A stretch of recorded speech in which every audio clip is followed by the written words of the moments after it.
自2月24号以来，俄国防部每天都公布最新战报。2月28号，俄国防部发言人科纳申科夫少将称，截至目前，俄军已经摧毁乌克兰方面1146个军事设施目标，其中包括31个指挥所和通信枢纽，81套 S-300、山毛榉和黄蜂防空导弹系统，75座雷达站。 摧毁乌军坦克以及装甲车辆311台，飞机以及直升机42架，多管火箭炮51门，野战火炮和迫击炮147门，特种军用车辆263台。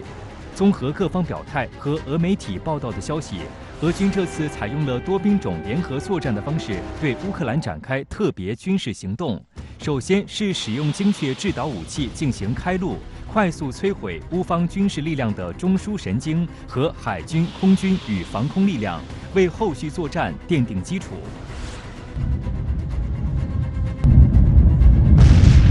2月24号特别军事行动的第一天，俄国防部就发布消息称，在俄军空袭中，乌方74个军事设施被摧毁，其中包括11个军用机场、3个指挥所、1处海军基地以及18个供 S-300和山毛榉防空导弹系统所使用的雷达站。就是在第一时间内把这些系统还有设施呢给摧毁。那打瘫的指挥体系能够呢让乌军失去指挥能力嘛。 然后就很难去组织有效的抵抗，打了瘫呢乌军的防空体系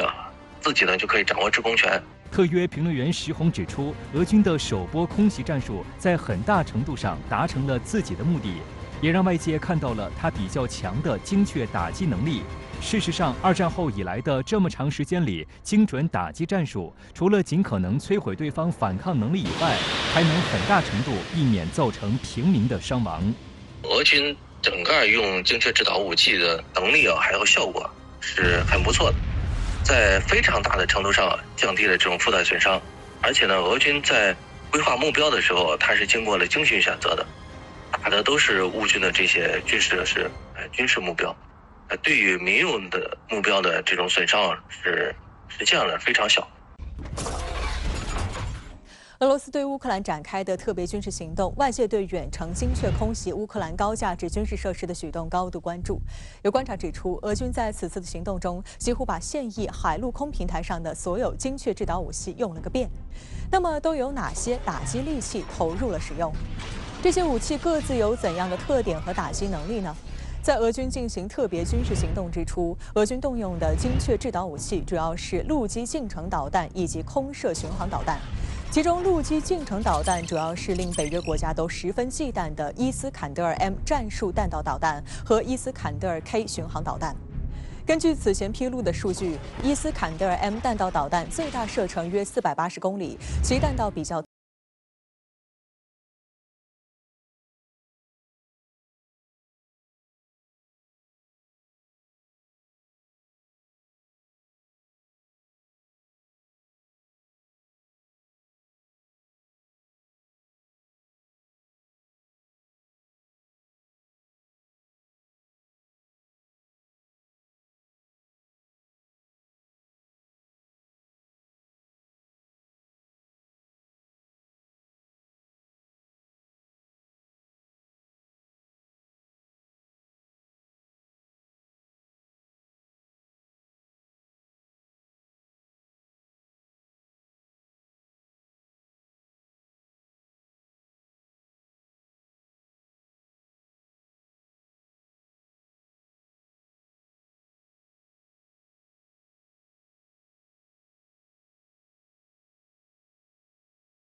很难被发现。该导弹在外观上的最大特征是在弹体两侧有明显突出的附加油箱，这也使得其射程大幅提升，可达3500公里。KH-555巡航导弹可使用子母战斗部，对面目标杀伤极大，打击精度为20米左右。KH-101是俄罗斯专门研制的新型隐身巡航导弹，也曾在叙利亚战场上使用，最大射程可达5000公里，打击误差10到20米，携带有450公斤的战斗部。不过，有评论也指出，考虑到乌克兰薄弱的防空能力，俄罗斯这次行动未必动用了 KH-101巡航导弹，或者只动用了个位数，因为没有必要增加打击成本。2月26号，俄罗斯海军舰艇向乌克兰发射了至少30枚舰载型口径 NK 对陆攻击巡航导弹。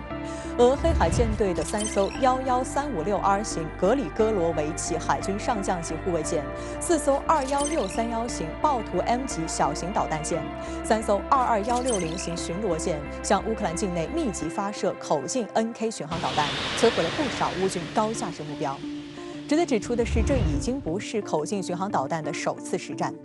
俄海军舰艇曾在2015年和2017年分别从里海和地中海利用豹图 M 级小型导弹舰和基洛级636.3型常规潜艇，分别发射了口径 NK 和口径 PL 巡航导弹，远程精确打击叙利亚境内极端组织目标。它的性能也在那时得以公开。射程在1500到2500公里之间，能够携带450公斤的战斗部。可见，俄军这次从陆海空平台发射的导弹都是性能出众的远程精确打击利器。俄国防部也极为高调地向外界公布了他们的成绩单。除了晒成绩以外，俄罗斯或许也是在向北约喊话：一旦踩过界，这些导弹会飞向谁就很难说了。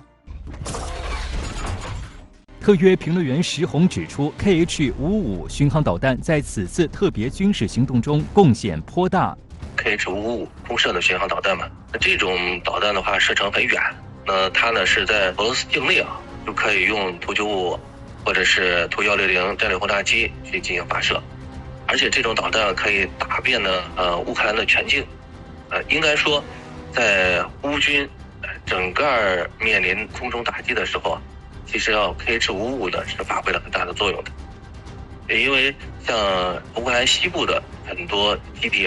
像伊斯坎德尔系统实际上是很难达得到，但是KH-555它可以做到。此外，俄军使用的精确打击武器中还可能有反辐射导弹。反辐射导弹又称反雷达导弹，是利用敌方雷达的电磁辐射进行导引，从而摧毁敌方雷达及其载体的导弹，是对雷达硬杀伤最有效的武器。KH-31P 反辐射导弹最初的研制目的是为了应对美国的爱国者防空导弹系统。这款导弹使用被动辐射寻地头，还有辅助的惯性导航系统。即便是追踪的雷达突然关机，也能凭关机前获取的信息攻击目标，原概率误差只有3到7米。此外 ，KH-31P 反辐射导弹的飞行性能极佳，能以3倍音速巡航，还能对空中的预警机甚至战斗机发起攻击。KH-31P 是目前世界上飞得最快的反辐射导弹，那么射程呢是100公里以上，应该说这个射程也是反辐射导弹里边呢飞得比较远的。越南战争期间一直到现在这些局部战争中，反辐射导弹呢应用了非常广泛的，它就是被称为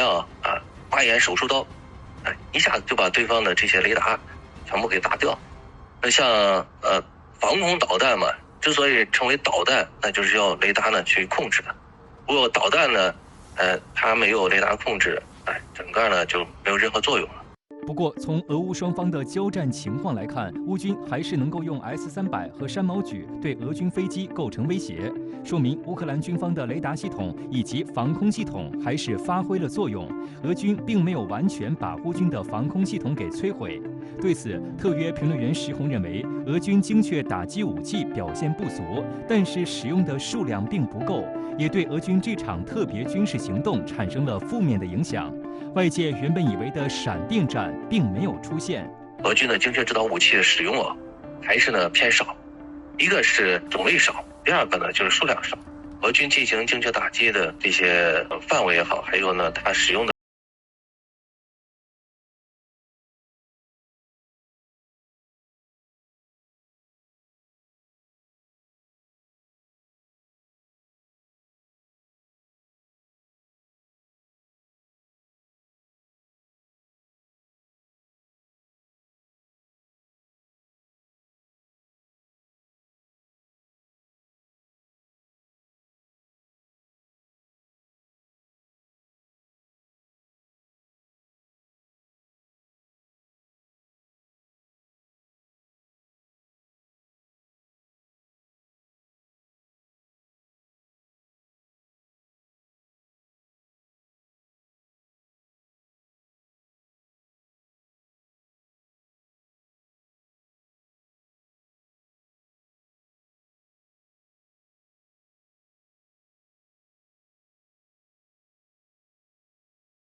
精确空袭，您有怎样的观察？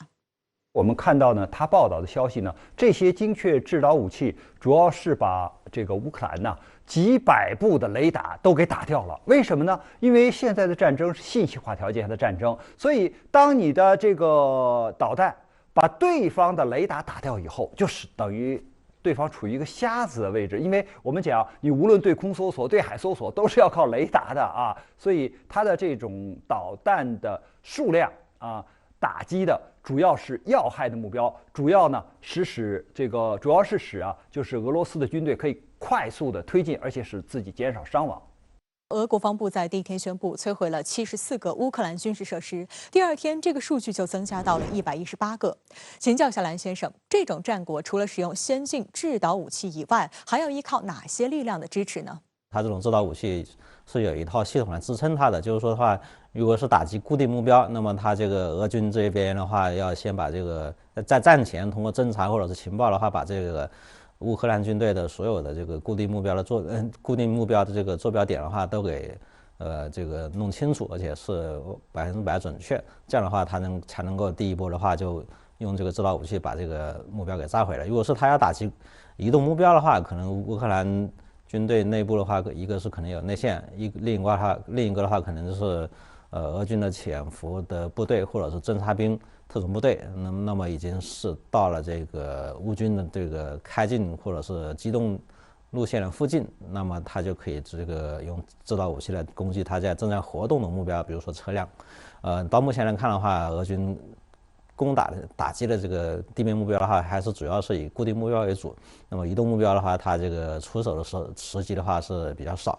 有观点认为，俄罗斯的空袭取得如此大的战果，必然能够极大震慑周围的北约国家。请教一下曹先生，对此您怎么看？乌克兰那尽管也有一定的陆海空三军的武器装备和实力，但是无论是它的先进程度上讲，还是它的体系化的这个程度上讲，还是它的信息化的能力上讲，它都和俄罗斯不是一个数量级的。那如果就北约而言，是不是能够招架住呢？其实也招架不住，因为俄罗斯呢在打击的这个突防性能上研发了多种的高超音速武器，比如说从空中发射这个匕首导弹。那么从海面呢可以发射锆石导弹，从陆地上呢可以发射先锋导弹，这都是高超音速的。那不但乌克兰挡不住，北约在其他国家也挡不住。军向乌克兰展开特别军事行动，除了动用精确制导武器远程空袭乌军设施以外，还派出大规模地面军事力量从多个方向进入乌克兰。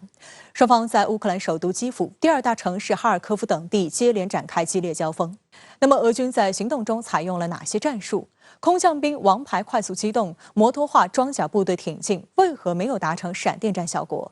美西方向乌军援助的大量反坦克导弹，是否对俄军装甲力量构成了狙击？当地时间2月24号下午，俄军数十架卡52武装直升机和米8运输直升机一马当先，越过乌军前沿阵地，直接突袭了距离基辅仅25公里的哥斯托梅利安东诺夫机场，迅速击溃周围的乌军守卫。随后空降了200多名俄军精锐伞兵，控制了整个机场，并一度占领了机场跑道，可以快速地插入敌方的腹地，甚至于插入对方的行政的中枢然后控制对方一些重要的点位，比如说对方首都的机场对方一些重要的一些基地或者设施等等然后快速的配合己方的其他部队达成这种作战目的。那么这次和乌克兰的这个行动，那么很显然也是这样就是突出了空降部队的这样的特点进而这个配合己方其他部队来扩大战果这个目的是非常明显的。有分析指出，俄军这一进攻策略似乎是想重演1968年苏联进攻斯洛伐克的过程。当年苏军首先派特种兵突袭布拉格机场，控制机场后，苏军105空降师携带重装备机降，控制首都要害，逮捕政要。同时，50万军队从各边界向布拉格中心突击，6个小时就与占领布拉格的空降师会合。1天之内，捷克沦陷，几十万军队缴械。如果一个国家的首都被另一方这个拿下或者控制的话，某种意义上就相当于另一方是取得胜利了啊。俄军实际上从乌克兰，当然很多方向似乎都在发起进攻啊，但是我觉得其他方向上的进攻更多的还是起一个佯攻和策应的这样一个作用。根本的目的，俄军还是想快速的拿下乌克兰首都基辅。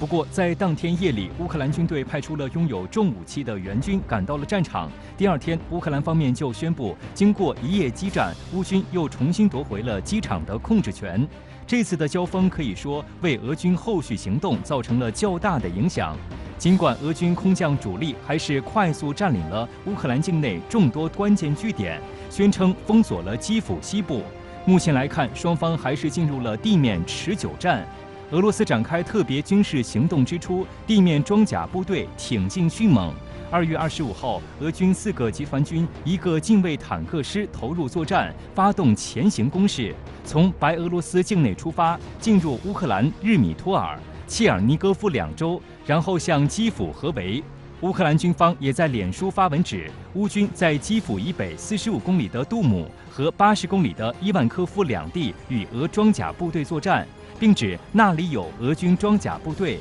根据媒体的报道，乌军目前正在多条战线上与俄军激战，包括基辅外围。而外界原以为俄军装甲力量将快速进入基辅的情况并没有出现，基辅还是控制在乌克兰手上。乌克兰第2大城市哈尔科夫也还在激烈的巷战中。当然，目前来看，俄军进攻的速度似乎不如外界预期的那么快啊。我觉得这个也是有多方面原因造成的。特别是一个主要原因就是，我个人认为俄罗斯在这次行动之初啊，他实际上也谈到了，就是他尽量的他不攻击民宅啊，而且也不攻击基础设施啊，更不用说这个乌克兰那些历史建筑啊等等啊。这个实际上是为这个进攻部队带来很多困难的啊，包括拉长了这种作战的时间啊，甚至于增加了这种伤亡。综合媒体的报道，俄军先后多次派出包括空降兵与特种作战部队进入基辅，与防守乌军展开城市巷战。根据基辅市民与多国战地记者的目击证词，虽然双方偶尔爆发激烈巷战，俄军地面装甲力量还是没有大规模的进入基辅。很多外界认为，这个乌克兰的政府军很快就一触即溃。很多士兵会停止抵抗，会这个投降等等啊。但不得不说，这个乌克兰境内还是有一些他们这个抵抗意志比较坚定的这样一些人啊，他们的这个抵抗意志还是比较强的。再加上有一些西方援助的武器装备，包括利用俄军可能不敢破坏基础设施啊，不敢对民宅进行攻击这样一个心理，他们可能就借助这样相关的一些设施啊，和俄军进行这样一些城市战啊，那么就会迟滞俄军的进攻。实际上，城市战不光对俄军来讲，放在全世界也是一个难题。美英等北约国家认为乌克兰无法直接对抗俄军以 T72B3、T80 BVM、T90M 坦克为代表的地面装甲集群。为此，他们对乌克兰的军事援助就提供大量的反坦克武器，主要包括美国的标枪和英国的 NLAW 便携式反坦克导弹。那么 T72、T80、T90坦克与标枪反坦克导弹正面对抗，那么矛与盾较量谁更强呢？俄罗斯陆军是一支机械化程度非常高的部队，但装备先进程度不是很高。大多数坦克仍是 T72系列，总数达2030辆，而 T80系列是450辆， T90系列是370辆。俄军此次投入的坦克主要是 T72B3， 少数是 T80 BVM 和 T90M。以俄军最先进的 T90M 坦克为例，战斗权重约为46.5吨，但却有着非常不错的机动越野性能，有6对直径730毫米的钢制负重轮，最大公路行驶速度60公里每小时，越野速度45公里每小时，可涉水1.8米，可跨壕沟2.8米，爬上60度斜坡。而乌克兰大部分陆地都是平原 ，T90M 就能快速进行纵深突进。在火力方面 ，T90M 的主炮是一门2A46M5型125毫米滑膛炮，除发射穿甲弹、破甲弹和榴弹外，还可发射9M119炮射导弹，能远距离攻击对方防御工事、坦克或低飞的直升机。此外 ，T90M 还装备自动装弹系统以及先进的火控和官僚测距装置，命中率较高，能昼夜静对动、动对动的型。可见 T90M 的攻击能力是非常强的，在世界范围处于一流水平。不过，作为在战场正面硬刚的装备，要有效发挥出战力，还要看。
的顶部打击目标。乌克兰方面称，乌军击毁了上百辆俄军坦克，但未有其他信息得到证实。然而，从现在能够确定的视频来看，俄军还是有 T80 BBM 和 T72B3 坦克被乌军的标枪反坦克导弹击毁，而且大都是被标枪以攻顶模式击毁的。不过，在诸军兵种联合打击力量面前，单一的武器哪怕性能再先进，也不可能在对抗中获胜，因为俄军还有步兵战车、固定翼战机、武装直升机等力量进行支援。不过，这些反坦克导弹虽然不能完全击退俄军，也能迟缓其坦克攻势。从过去几天。